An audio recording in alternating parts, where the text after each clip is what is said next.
السلام عليكم ورحمة الله وبركاته. أرضيك سو دوادا waxaan wadnaa wali imtixaankii form 4ka ee la galay 2024 imtixaankii u dambeeyay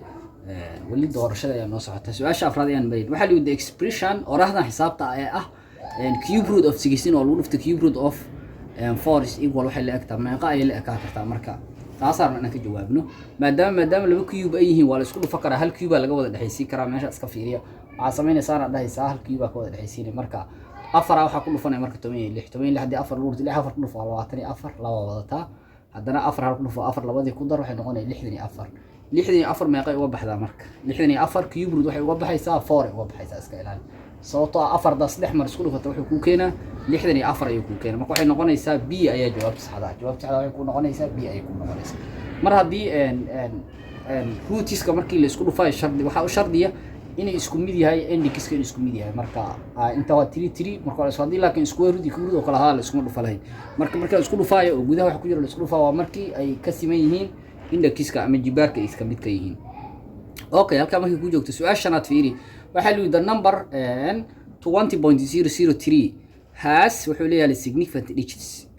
digits ka meesha ku jira meeqa significant oo digits oo leeyahay macnaha ayaa lagu weydiiyay marka Ibrahim waa la tirinaa maadaama saddex ay xaq ka xigto marka waxay noqonaysaa 1 2 3 4 5 waay marka wuxuu leeyahay 5 digit ayuu leeyahay kana marka sax sida saxda waxay noqonaysaa d ayaa sax okay su'aashan lixaad waxa la group of 2250 students group ka kooban 250 arday took a test waxa laga qaaday test ama tijaabo ayaa laga qaaday hadii marka hadii 76% boqolkiiba 76 of them passed the test ay baasaan testiga waxa la imisha arday baastay imtixaanka imisa arday examka ku baasta marka ayaa la weydiiyay okay su'aashaas ayaa aan ka jawaabno okay marka 76 boqolkiiba hadda waxa boqol ahaan lagu siiyay marka sida u soo saareen waa iska fudud waxa sameynay boqolaydan lagu siiyay ayaa waxa u bedelaysaa jajab kadib waxa ku dhufanaysaa tirada ardayda ku soo baxay marka 76 boqolkiiba waxa loo qori karaa 0.76 loo qori karaa kadib waxa ku dhufanaysaa tiradii guud oo ahayd 250 arday ayaa ku dhufanay kadib waxa ku soo bixi doonta 190 marka waxa baastay 190 arday